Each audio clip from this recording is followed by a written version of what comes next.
Turbo and 2K show. What is up, everybody? It is that time of the week again. It is podcast time. And yes, this is going to be probably one of our last Major League Baseball shows, MLB shows, until probably we get a little bit deeper into the playoffs. But I wanted to hit this one hard because each team has two series left. There are some races I do want to highlight. So I wanted to get this show out before kind of those went went final. So we're going to be talking about that. We're going to be talking about what Shohei did. For the love of God, is Shohei the greatest baseball player of all time? We're going to talk about that. And if there's time left over, we're going to talk about the Week 3 NFL slate. We got the Chiefs and Falcons getting ready to kick off here momentarily. For those of you that don't know, we have a lot of viewers on Twitter right now. So welcome to the show, ladies and gentlemen. My name is Ryan Turbo Jackson, and usually right over here is Kyle 2K's Kaler. And we go live every Sunday, 8 p.m. Eastern. So welcome. We're also live over on our Facebook, our YouTube, and on TikTok. So welcome everybody. And I cannot go without saying, if you like what you see, hit that follow button, hit the subscribe button, drop a comment, because these solo shows go a lot smoother if you do drop a comment, so we can kind of get a little interaction going instead of you just listening to me ramble for about an hour. So yeah, I can't go without saying thank you to the audio listeners as well. Wherever you consume your podcast content, we are on there, Turbo and 2K show. So give us a follow over there as well. And let's get into some news, ladies and gentlemen, before we get into the meat and potatoes of this episode, because there's been some news here. There's been some news, obviously, since we met last time, and I kind of teased one, right out the gate. But for those of you that don't know, we do live in Michigan. 2Ks is a massive U of M fan. I am not, but the Wolverines had a big showing at home against USC yesterday, and the students of Ann Arbor hit it out of the park. This is a frat house here, and it says, need more Trojans to stop this orgy. And that's ORJI. Don't want to get in trouble on any platforms, but that is the gentleman's last name, the quarterback for the Michigan Wolverines. You could argue not the best showing for a quarterback, but win's a win. He did only pass for 32 yards, so I mean, you can take that as you will, but could not help passing on the awesome photo. And I wish I would have remembered where I got that to give kudos to the proper folks. But yeah, that was awesome. Loved every minute of it. And if you've been following us for any amount of time, you know that we are a huge Caitlin Clark supporters, huge Caitlin fans, both 2Ks and I both. And it was announced that she is the unanimous Associated Press Rookie of the Year. This comes from the Indiana Fever via Twitter. So much congratulations to her. I know there was a big, I'm not going to call it controversy, but there was a lot of people on the Angel Reese bandwagon, a lot of people on Caitlin's bandwagon. And I think this award wound up with the correct person. Now, if I read right, her playoff debut didn't go as kind of planned, or kind of as the way that they wanted. She did get hurt. She got a finger in the eye without a call, which that is where a lot of the controversy has stemmed with her. Both us commenting on it on the show here, or any of the national places. Come on, call the foul. I mean, it's not that hard. But kudos to her, and cannot wait to see, because I mean, she was the number 1 overall pick. This Fever team was terrible. Fever, I think they won 13 total games last year. Now to make it into the playoffs and not just sneak in. I mean, they locked that number 6 seed up a ways before the playoffs started. So much love to her, much love to the Fever, and these are 3-game series, so definitely have time to come back and kind of see if she can make it, see if she can turn this whole thing around. So another cool tweet here. This is from ML Football over on Twitter. They reposted a post from Sauce Gardner, who has we become huge Sauce Gardner fans as the kind of the off season has progressed, and his love for golf has just been awesome, and kind of seeing his progression with that. Love every minute of that. But this one here, he tweets, "I have a family full of bears living with me. Got me scared to go outside at night." And there's obviously a video that goes with this, but someone commented on this, Joe Scarapelli. Go get at Aaron Rodgers 12. He owns the Bears. I mean, and there's not a truer tweet ever than that sentiment right there. Let's keep it kind of lighthearted here, ladies and gentlemen. Actually, before I throw that up, if you remember back, we've kind of covered this now for a couple weeks. The Florida State Seminoles fan who said that he would eat dog shit out of a red Solo cup with a spoon had to. I mean, we're still waiting for the put up or shut up kind of moment, and I think he kind of shut himself up because you can't find him on Twitter, you can't find him on Instagram, you can't find him on Facebook. Not that I've looked, but some of the folks I follow on Twitter have, the internet sleuths will be the internet sleuths, and I love having those people in my feed because I don't have the time to do that. But we had yet another person shoot their mouth off, and this comes from Twitter account Saint Bill Snyder, obviously a huge Kansas State fan. Says, if K-State loses to BYU, I'll shove a beefy 5-layer burrito up my ass. Now, what's really intriguing about this one is this gentleman or lady has not left Twitter, has not fallen off the face of the earth. Now, I haven't seen video of said burrito going in said orifice, but they're having fun with it.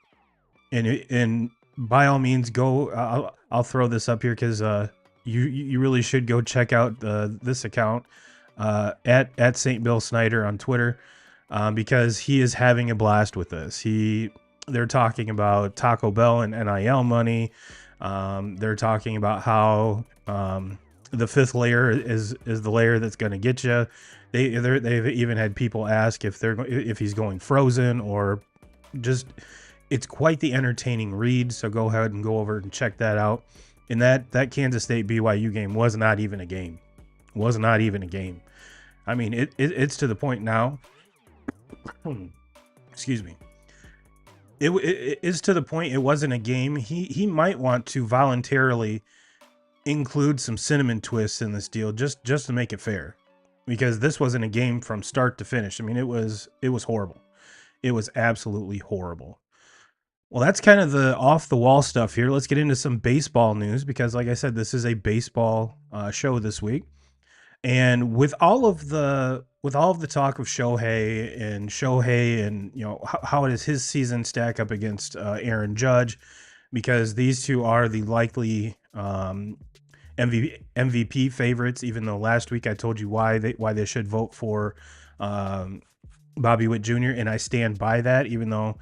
In the last few games, Judge has gotten hot again, but we'll get into that when we get into the Shohei conversation. But there's been a lot of other players have a lot of really nice accomplishments, and one of them is a show favorite, Elly De La Cruz. This is from the MLB account on Twitter. Elly De La Cruz is the first shortstop in MLB history, minimum 50% games played at shortstop, with 25 plus home runs and 65 plus stolen bases in one season. And this is only his 3rd season. I mean, this is probably the fullest season he's played thus far. So if the Reds play their cards right, I mean, they've got a lot of good pieces over there. I think they need to work with the pitching staff a little bit, kind of bolster that in free agency. But as far as the young studs, they've got them. They've got them. So I'm really excited to see where not only Elly goes, but this team goes. And I think the team's going to go as Elly goes. So, but he's definitely one of the most electric players to watch in MLB right now. So I really can't wait to see where that ends up. And we already talked about Bobby Witt Jr. Here's another cool stat about him. This is from Codify at Codify Baseball over on Twitter. This was 5 days ago. Bobby Witt Jr. has 200 plus hits and a 600 slugging percentage, and it's been 12 years since someone hit both of those marks in a single MLB season. Miguel Cabrera in 2012. So, like we talked about last week, obviously Judge has more home runs, Judge has more RBIs. These two have been battling back and forth as to, and I'm pretty sure Witt has a better batting average, more doubles, more steals. Just depends on how you want to weigh that. And I think the most the biggest thing that puts him over the hump for me is he took this Royals team that was absolute garbage last year, and now they're playoff contenders. Now, the last month or so, you can kind of argue that really no team in baseball except for the Tigers have really wanted to make the playoffs, and my Red Sox are included in that conversation. So it's kind of hard to gauge coming down the wire here, but like I said, we'll kind of get into that here in a little bit. I mentioned the Tigers. This was just a really cool tweet from Tigers ML Report. Like I said, they're the hottest team in baseball right now. It's the Tiger beating the entire AL over the head with a bat. I just thought that was cool. A very cool picture. And if you're a Tigers fan and you really want a cool wallpaper for your phone, this would be one. So look up Tigers ML Report on Twitter, give them a follow, grab that for your screen, for your wallpaper for your phone. But let's talk about some, because we're up until now we've kind of been highlighting successes. We talked about Caitlin, we talked about Michigan, we obviously that gentleman's butthole is not going to be a winner, but we talked about Ellie, Bobby Witt. Now there's this one kind of shocked me because CJ Abrams has been such a great story this whole season. If you remember right, he was with San Diego, he was one of the main pieces in that Juan Soto trade, gets traded over to the Nats, and this comes from Jeff Pass, and this was I believe this was Saturday or Friday. It's reported that the Washington Nationals demoted shortstop CJ Abrams to the minor leagues because he stayed out all night at a Chicago casino before a day game against the Cubs, sources told Jesse Rogers, ESPN. Now let me break down kind of what the happenings here is. Okay, he, like the tweet said, was out at a casino in Chicago way longer than he should. Believe it's reported he got back to the hotel at 8 a.m. and a day game the very next day, so probably a 1 o'clock pitch or first pitch. So not a lot of time. Now you might be saying, well, Turbo, the Nats are out of it. I get that. But there's plenty of time to do that in the off season. There's plenty of time to do whatever you want in the off season. This is a Nats team that has very little leadership, and he was one of the key pieces that a lot of folks were looking at to move this team forward, to move this team back to relevance, move this team, back to where they were. I mean, hell, they won a World Series. So this was kind of the guy that, the young leader, the person they were bringing in to kind of get past that, really shitty culture that they've had lately. And to do this is kind of unacceptable. Now, let me rewind, because as soon as I heard this, the first thing that came to mind was Miguel Cabrera. Shortly after the trade from Miami to, excuse me, to the Tigers, it was reported that he got pulled over driving while intoxicated, had a bottle, I believe it was scotch, and got out of the vehicle and told the officer, well, you obviously don't know who I am. And if you ever have to mutter those words, you're not in a good spot. I mean, you're obviously in the wrong place at the wrong time, and you're talking to someone who either A, doesn't care who you are, or B, someone is trying to make an example of you. And there was a lot of people in Detroit that were like, oh, this guy, get him the hell out of here. We don't want him. Get him the hell out of here. And if you look, maybe that was the kick in the pants. Maybe that was because he already was a great hitter. He was a great player. I think that was the point where he just decided, I need to lock this down. I need to be the best player that I can. I need to be that veteran leader in the clubhouse. These are things that me personally I need to do, and hopefully that's the way CJ takes this, because he is too good of a player to just not give a shit, flush it all down. I'm not saying he's going to turn into someone that would do that, but at this stage in his career, especially with the age of that team and the age of the people that are supposed to be like the clubhouse guys, to not have that is very, very unfortunate. And for those, and maybe it's an outsider looking in, like I thought that, and maybe that's just part of me, is that I look at the great players on each team and just kind of like, all right, well, they're the guys, they're the leaders. If I'm on that team, I'm looking to them as to how I'm going to conduct myself, both as a player on the field and off the field, and how to be a professional. Well, like I said, CJ Abrams is still very, very young. Hopefully this is not, hopefully this is the only time that something like this happens, and we can just kind of move on with it. And, it is what it is. It is what it is. And judging from the lack of like coverage, yes, Jet Passon is the guy when it comes to insider stuff and breaking news for the MLB, but we really haven't heard a whole lot about it. So maybe it's just me overreacting. I don't know. But if you're wondering, he did go 0 for 3 with a strikeout in that game and looked totally out of it. So maybe it's like the whole Varsity Blues thing, after a big win, go out and get shit-faced at the strip club, go out, go just get, blown out the next game. So maybe that's it. I don't know. Ladies and gentlemen, that's all the news. So let's jump into Mr. Shohei Ohtani. And before I get started in this, there are so many levels when it comes to this that I think we could do a whole months worth of content talking about this. Let's start at the beginning. Signs a big contract with the Dodgers, groundbreaking, $700 million, but they kind of break it up and put most of it on the back end so that they're still able to, sign players and keep players and, kind of make this set up this whole dynasty that they're hoping for.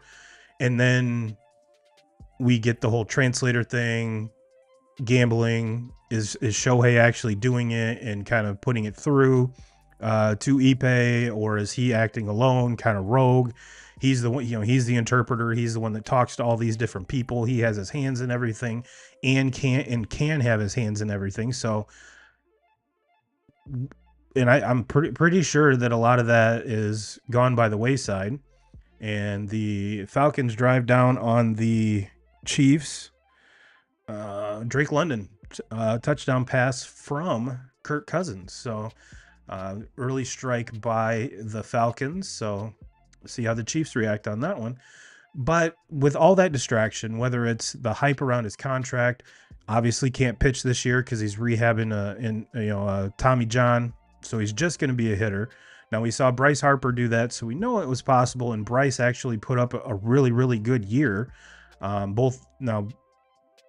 think towards the later part of that season for Bryce, that's when he started playing first base, because obviously couldn't play outfield. And now Bryce has kind of made himself into one of the better first basemen in the league. So kind of a little different scenario because Shohei is just hitting.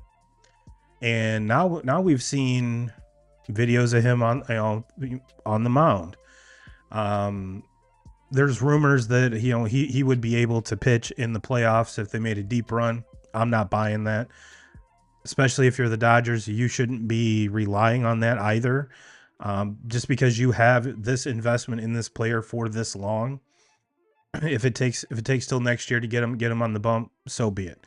But we watched this dude, last year.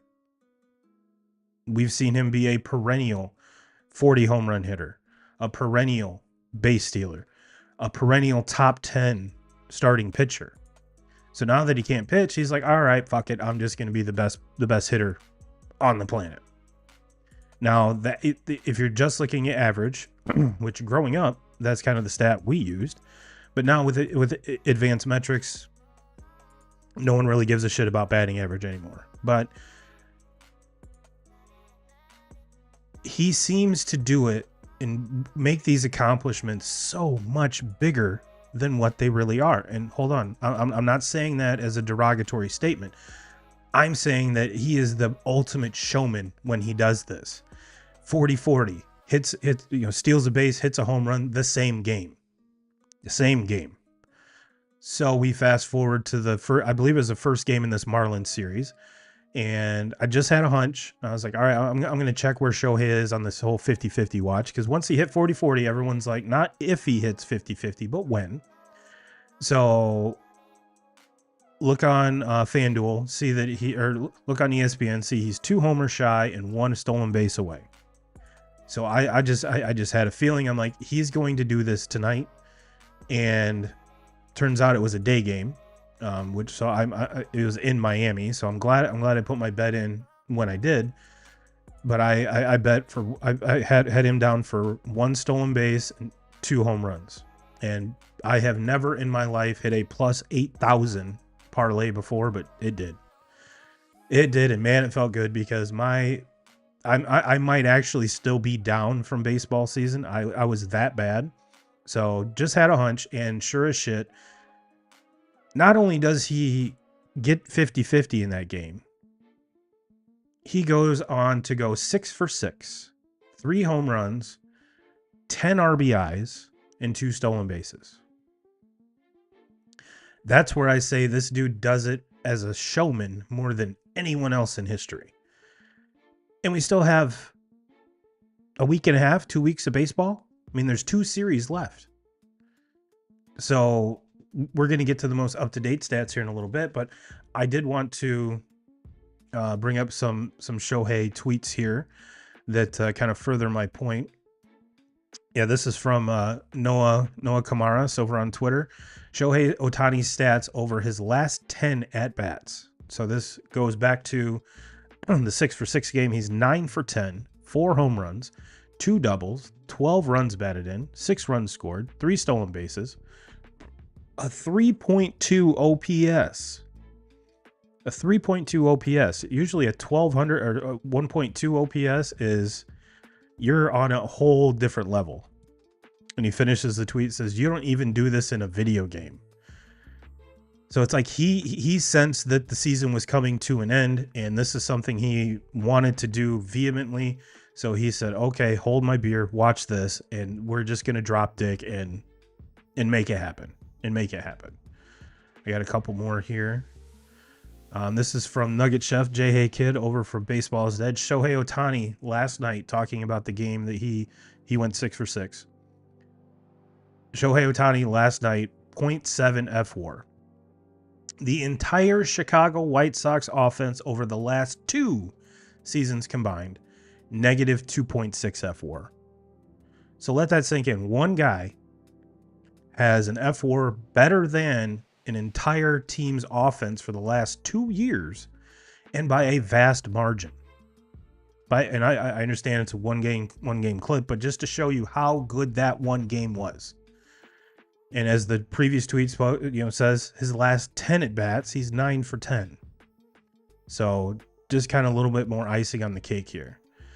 And this is from, and I found this not only on Twitter but on Facebook and a bunch of other places. This is it's a retweet from the Sporting News, and this is from a scout giving his kind of 2 cents on Shohei prior to him signing with the Angels. Says this is a quote, he's basically like a high school hitter, unquote. MLB scouts believe Shohei Ohtani won't be able to hit big league pitching. And for all of you that are on the internet that said that that didn't age well. That didn't age well at all. At all. So that just goes to show you. I mean, I remember when Dan Patrick used to bring up different players' scouting reports, especially with football, and kind of be like, okay, where What did they see? What didn't they see? And what did this player turn out to be? And that was always a very fun segment. So I'm glad that surfaced, because if you are if that was from, it obviously wasn't from the Angels organization, because they're the ones that signed him. But if it was from anyone else's, that dude might not have a job. Might not have a job. I got a couple more Shohei here. Again, this is from Jay Hay. Shohei Ohtani is the first player in MLB history to have three home runs, 10 RBIs, and 2 stolen bases in a single game. And that was an update from a tweet he put out earlier in the day that said Shohei's game tonight is the first one in MLB history to feature at least 5 hits, 2 home runs, two doubles, and 2 stolen bases. So obviously doing something completely unprecedented, as it seems like he always does. And it's one of those things where I wasn't an Angels fan. I was a Mike Trout fan, which him and Shohei kind of made me keep an eye on the Angels. And if the Angels made it to the playoffs, I would have been rooting for them, because I would want to see those two in the World Series, which never happened. And still really like Mike Trout, even though really don't need to get into that now, but definitely not a Dodgers fan. But man, it's one of those things where you have to take a step back and appreciate greatness. And we are living in, especially if you're a baseball fan, and all over 100 people that are watching this obviously are a baseball fan, or at least a casual. I mean, we are living in one of the best times for baseball, I think, ever. If you look at the young talent that's coming up, we talked about Ellie De La Cruz, Nelson Cruz, Bobby Witt Jr., Gunnar Henderson, the list goes on and on and on. And I'm going to talk about one more here in the next tweet, but we're spoiled.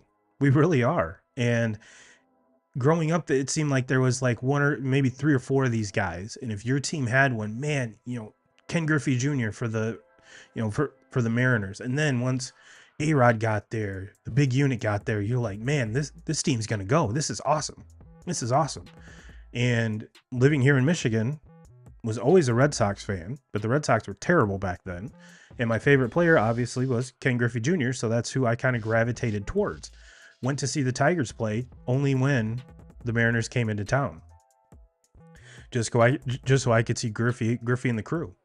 So now with all of this young talent, it seems like every team, with the exception of a couple, have one of these guys.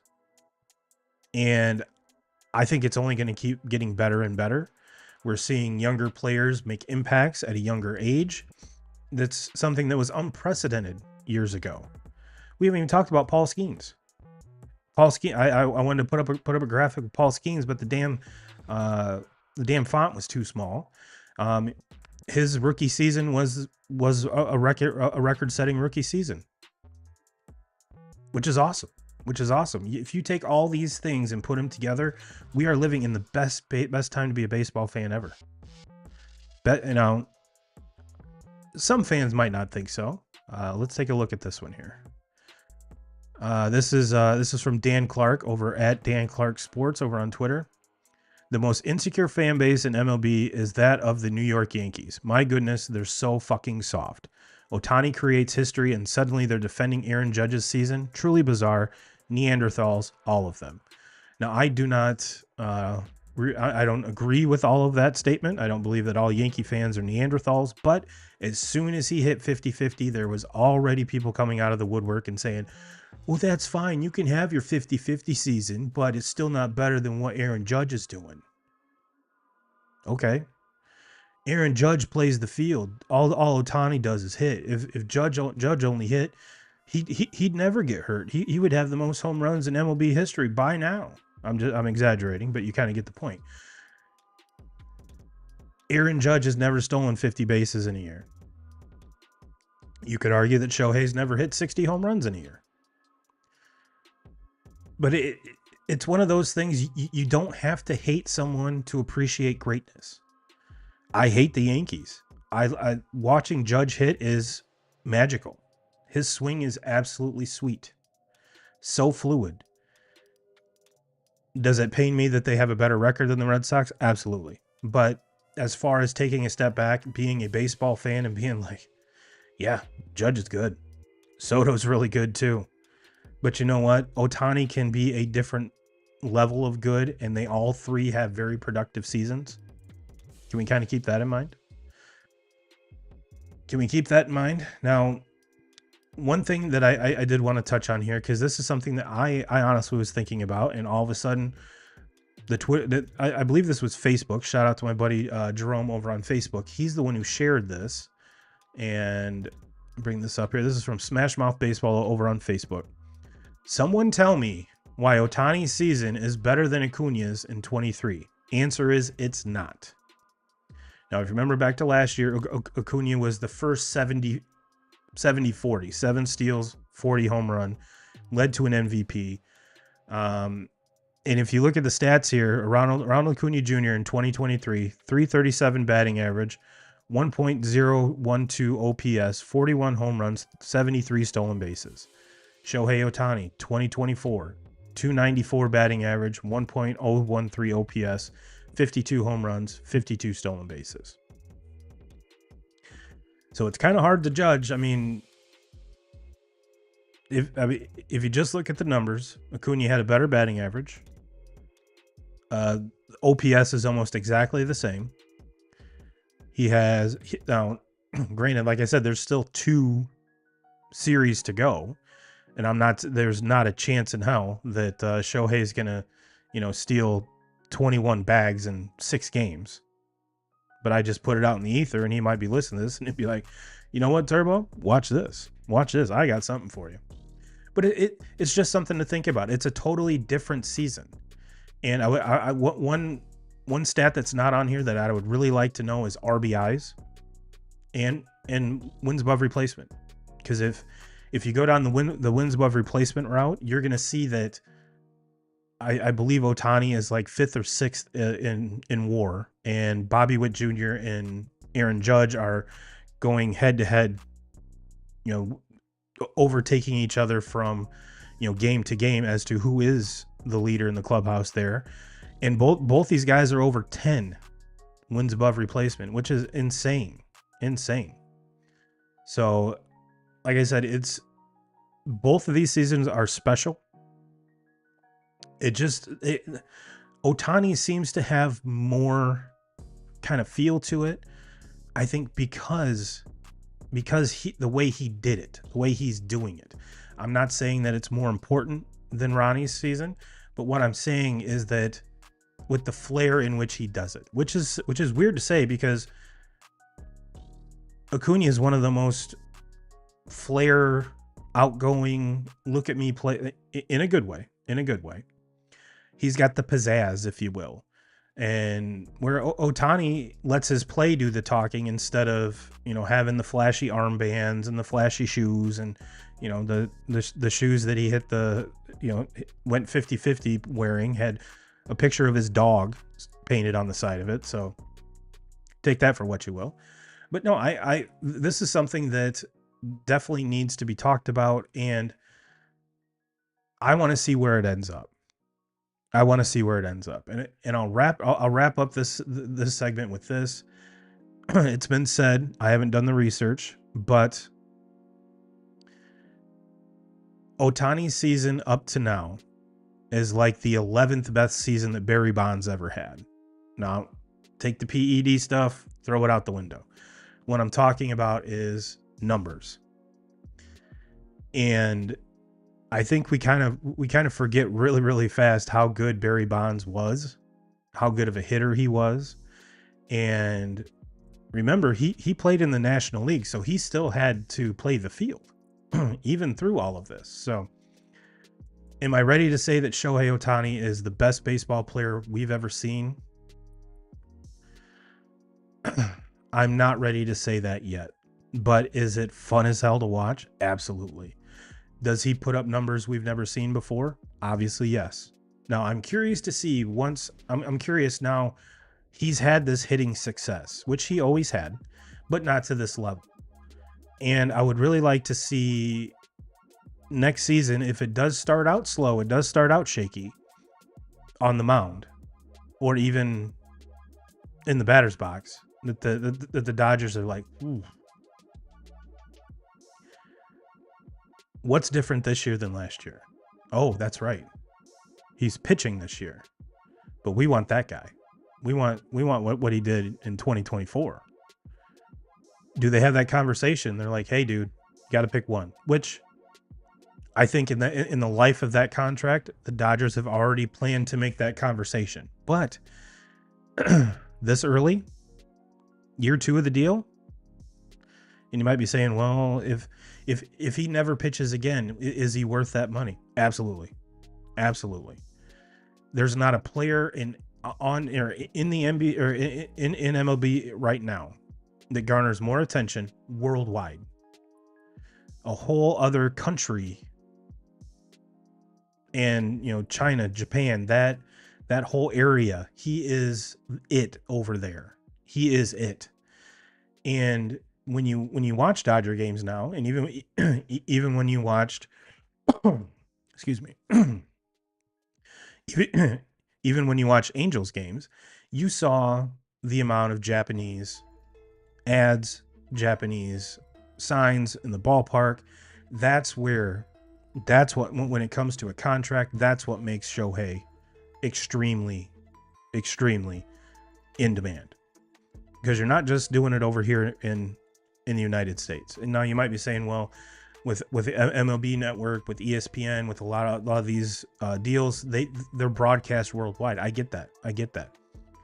But you don't see the draw that Shohei does or has from other countries like this. So is it worth it?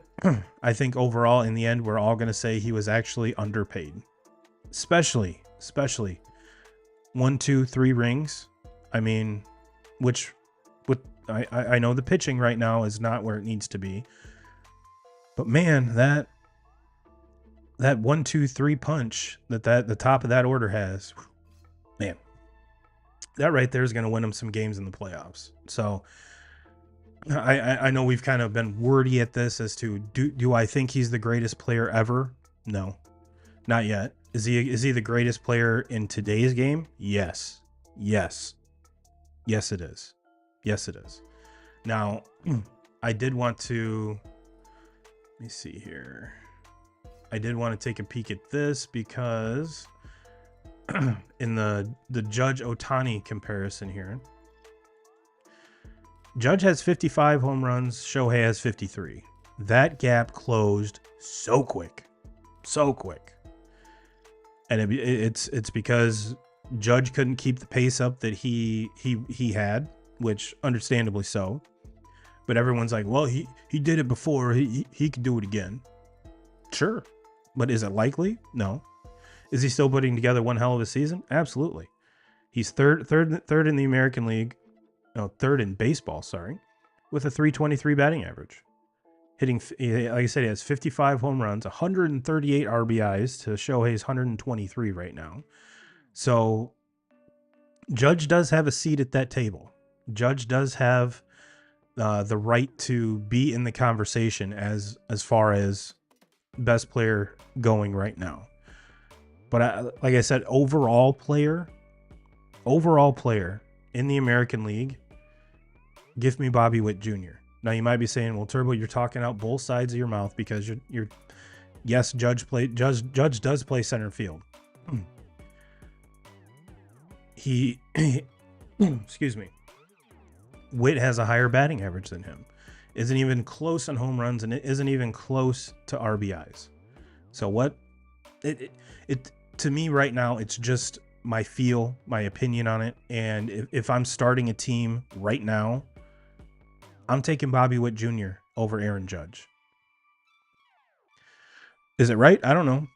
Is it Yankee hatred? No, we've already talked about that. I have the utmost respect for Aaron Judge.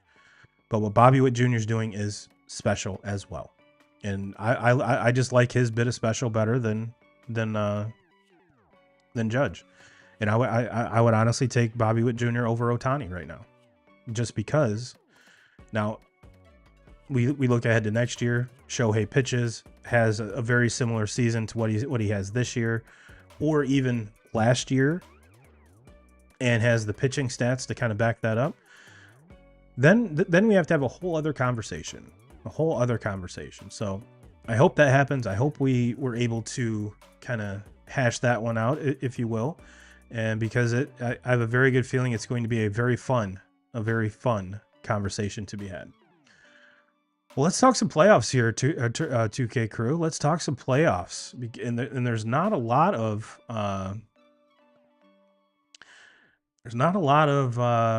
seats left open, if you will. But the ones that are left open, I think they're going to get a whole lot tighter. American League East, the Yankees have kind of clinched that division. The Orioles are 6 back. The Guards have officially clinched the division with Kansas City and your Detroit Tigers tied for second, and the Twins 1 game back of those guys. I'm fairly confident sitting here September 22nd. I'm fairly confident in closing the door on the Mariners, catching the Astros in the AL West. The NL East, the Phillies, let's see, 92. Phillies are tied with the Yankees for the best record in baseball. So you can close the book on the Mets and Braves in that division. The Brewers have clinched the Central, and the Dodgers and the Padres. Padres sit 3 games back of the Dodgers, and I honestly don't think I don't think that one's open and shut yet. I don't. The pitching staff, actually, pardon me, the Dodgers have a 1-game lead for the best record in baseball. And I'm saying that to say I'm not sold. I haven't been sold on their pitching staff all year. Yamamoto's come back. It looks like Glass now probably isn't coming back. When it comes to playoff baseball in a 3-game or 5-game or 7-game, the 7-game series, a smaller rotation or a less dominant rotation can prolong things. But when you have a 3-gamer or a 5-gamer, there really isn't a whole lot to kind of draw out. You can't be patient. So that's kind of what scares me on that front. I think the Dodgers ultimately pull this one out, but let's see here. Yeah, the Padres are the only team not winning their division at 90 wins. Kind of give you an idea with that. But let's jump to the wild card. Let's start with the NL first. Like I said, the Padres sit atop that, followed second with the Diamondbacks, and probably the only real threats to that third spot are the Mets and the Braves. And it seems like every single week we're talking about another Braves player going down. And if you look, the Braves are 85-71. They have a plus 89 run differential. And look at what they've lost. Spencer Strider, out for the year. Acuna, out for the year. Austin Riley spent time on the IL. Ozzie Albies spent time on the IL. Michael Harris Jr. spent time on the IL. And if it wasn't for some of these pitching prospects or members of the pitching staff Max Fried's been amazing. But you look at some of the other players on there and you're like, who the hell are these guys? And to be in this spot with all of, if that team from last year is healthy all this year, man, that I have a feeling we'd be talking about, Braves Phillies for this division, not the Braves hanging on by a fingernail to the last wild card spot. And that saddens me because we saw this Braves team have arguably one of the best offenses in baseball history last year. And not only do they get off to the slow start, add all the injuries into there, and it just seems like everything's piling on. And when you get caught in quicksand, it's not easy to get out. So I hope the Braves do get in over the Mets, just because I'm not a huge Mets guy. And now that Lindor's down, I believe for the Mets, this could take a whole different outlook here on these last two series of the season. Now, what I really wanted to talk about, what I really, really wanted to talk about, which I really, really wanted 2Ks here, is his Detroit Tigers. His Detroit Tigers have been the best team in baseball for the last month. And I say that to say this. If we take away Tarek Skubal, Riley Green, Spencer Torkelson, I have a very good feeling unless you're a Tigers fan, you can't name one or two more players on that roster. Austin Meadows, Casey Mize. That's about all I got. And I'm not a Tigers fan. I just follow them because A, hometown team, and B, it's 2K's team. So I like to keep up with his teams too. So what this team has done, if you look at the trade deadline, they shipped Jack Flaherty out. Their number two starter, ship him out and somehow get better. I mean, this is absolutely amazing to watch. At the trade deadline, Spencer Torkelson, their number one overall pick a handful of years ago, isn't even on the team. He's down in AAA figuring it out because he started the season like complete dog shit. And people in Detroit were already talking about, we need to get rid of AJ Hinch. We need to get rid of the manager. We need to get rid of the GM. We just need to start over. Just need to start over. And one of the things leading up to this, at least the trade deadline, was the lack of hitting. It wasn't the pitching. Tyreek Skubal, probably from start to finish, is the American League Cy Young Award winner. And rightfully so. The kid has been absolutely nails. And a lot of times he was that stopper to where they didn't get on 4, 5, 6 game losing streaks. He was the guy and doing it every single time he's out there. Now, all of a sudden the bats have come alive. They brought some players up from the minors saying, what the hell? Let's give them some run. And these guys hit the ground running, sprinting, if you will, and haven't looked back yet.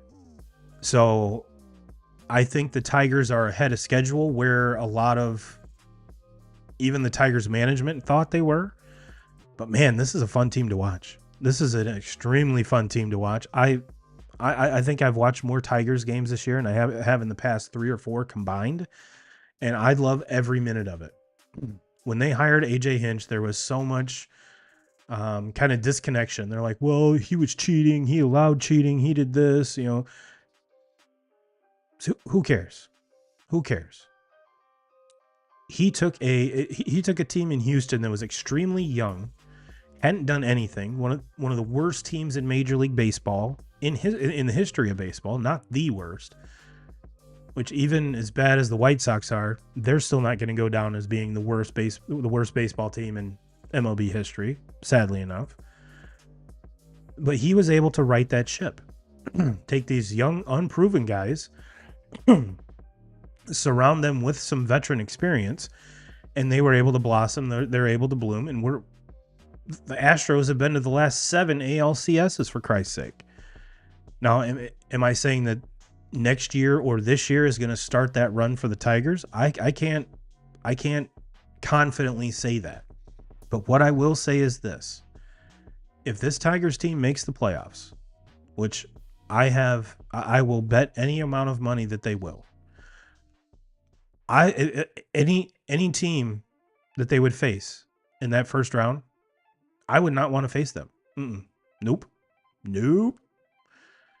If you look at the other two, if the Tigers did get in, if you look at the other two wildcard teams and the Royals and the Orioles, the Royals are on a 7-game losing streak, 2-8 in their last 10. The Orioles are 3-7 in their last 10, whereas the Tigers are 7-3 in their last 10. Complete opposite of that. And the only hotter team in baseball has been the Padres, which is why I wanted to highlight the Padres and Dodgers. Excuse me. Be so glad when all this allergy stuff's out of here. But yeah, this is super exciting, and I absolutely love it. Absolutely love it. And for what the city of Detroit, their sports teams have been awful. I mean, yes, we have the resurgence of the Lions, or the surgence of the Lions, because you have to had been there before to resurge. So we'll say surge. The Red Wings haven't been good in a long time. The Pistons haven't been good since I was in college. The Tigers have had their run since then. With the whole Miggy, Maglio Ordonez, JV, that whole group. So it's good to see Detroit, especially the Tigers, relevant yet again. And I think this is a huge building block for them. I think it's, especially with those young guys, they're like, okay, this is what it takes to get there. This is what it takes to get in.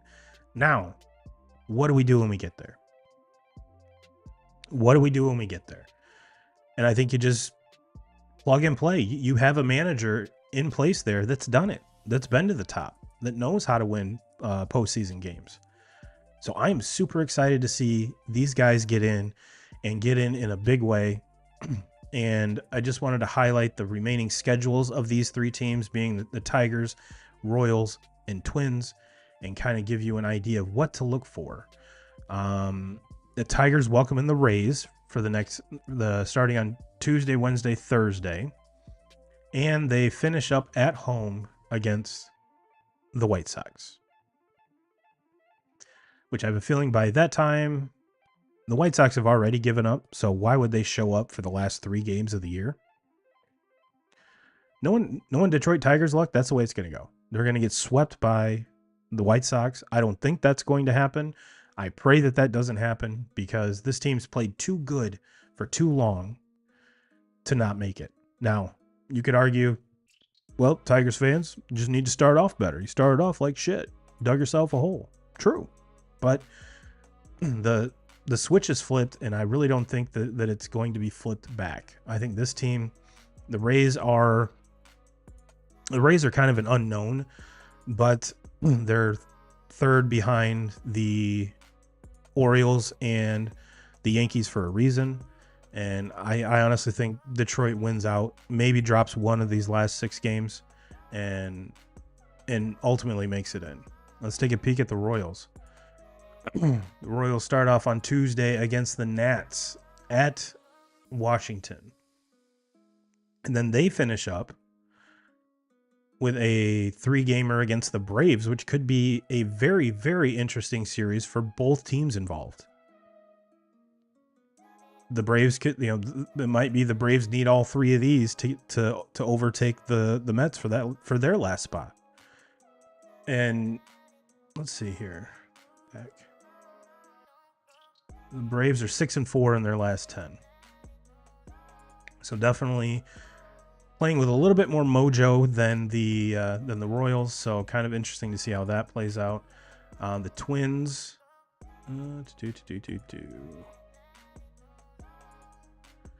Okay, the Twins just finished up 3 games with the Red Sox, and the Red Sox won 2 of 3. They had a doubleheader today. Red Sox took both of them. And then they go to, actually, the Marlins come into town for a 3-set, and the Orioles come in for a 3-set. So, again, the Orioles will have their spot locked up. You're probably going to see some, kind of setting up the pitching staff type of deal. And hopefully, just some time for those bats to get right heading into the playoffs, because this Orioles lineup has not produced like it should. And you could say that they're a very young team, and rightfully so. And maybe they ran out of gas. I don't know. But it seems like, and add to that their pitching staff. I mean, are we getting, hold on one second. Are we going to get Corbin Burns back? I mean, and if you do, before he went down, was not pitching well at all. So what I'm saying, baseball fans, is even if I haven't mentioned one of your teams yet, like I said, my Red Sox are done. They're done. these still are going to be very entertaining playoffs. Very entertaining playoffs. Because the teams I would keep an eye on going into this are obviously the Tigers. If you're on the AL side, the Tigers, as red hot as they are, I wouldn't want to play them in a 3-game series, regardless if we're playing at their, because Tigers have a worse record. They're going to be playing they're going to be playing away. I don't care. Another one's the Padres. Padres are 8-2 in their last 10. And the Diamondbacks have come out of nowhere. I mean, we were writing this team off for the vast majority of this season. Where's Corbin Carroll? Where's this? Where's that? Well, Corbin Carroll has decided, all right, cool. We're going to play ball now. We're going to play ball. And has just went on just a tear. Kind of similar to what we saw last year, even though he kind of woke up, a little earlier last year and was in the NL MVP conversation. So, and again, you get that Diamondbacks team that did it last year, came in. I mean, they were under 500 at the All-Star break, made their move, got in as a wild card. Next thing you know, they're in the World Series. Same can't be said with the Rangers, but it is what it is.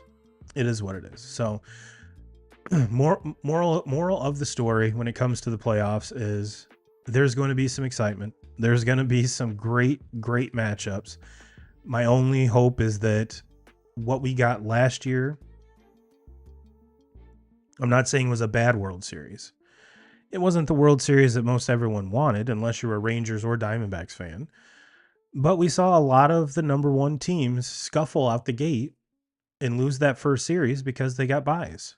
So I'm kind of curious to see where, if there's going to be adjustments made in leading up to those series. How does the managers and the front office handle that time off? I'm just curious to see. Well, 2K crew, we've reached about our time. Like I said, I did want to get to some week 3 highlights here. But one thing I will point out is, like I said, one of the reasons 2Ks might not be here is because his Cowboys stink. Dak does not. Dak had a hell of a game, but the Cowboys overall stink. So that's about all of my NFL coverage for this week. We will see you back next week where we will talk football. And before we get out of here, quick update on the Survivor pool. Going into this week, there was two players left. First team, the first week, Bengals got over half the squads. Second week, Ravens got everyone but 2, and your boy is one of them. Now, Michael, huge shout out to you, boy. Huge shout out to you for being ballsy enough to take the Bears week 1. That was ridiculous, but it worked. And I'm trying to remember who he took today. I can't remember, but I've got the Bills going tomorrow night, and Michael's team. Oh, it was whoever played the Broncos. That's right. Broncos won. So fingers crossed. Josh Allen and the Bills take care of the Jacksonville Jaguars tomorrow night, and I will be crowned the winner of the inaugural Survivor League. So I'm not so sure it has the same pizzazz or the same kind of lead up to like regular fantasy football does, like we've done in the past. So probably be going back to fantasy football next year, but maybe it's a good time to let everyone have a year to kind of breathe, I guess. But I definitely do think we will do a Survivor League on top of that for sure. And for those of you that are in one that you chose, either the Bengals week 1 or the Ravens week 2, this is the first time since like 1980 or 1970 that in week 1 and 2 the most betted favorite team lost. So this doesn't happen every year. I've been in a couple that have lasted 9, 10, 11 weeks. I haven't been fortunate enough to actually make that far of a run, but it has been fun nonetheless. But I just wanted to give you an update on that. Everyone go out, have a great week. Thank you everyone for joining. I believe we've got over 100 folks watching right now, so I think that's the most watched show in Turbo and 2K's history. So thank you. Thank you. I appreciate each and every one of you. Go ahead and give us a follow, a like wherever you're at. TikTok, love you guys and gals as well. Everyone have a great week. And as always, Jim Rome, we're coming for you.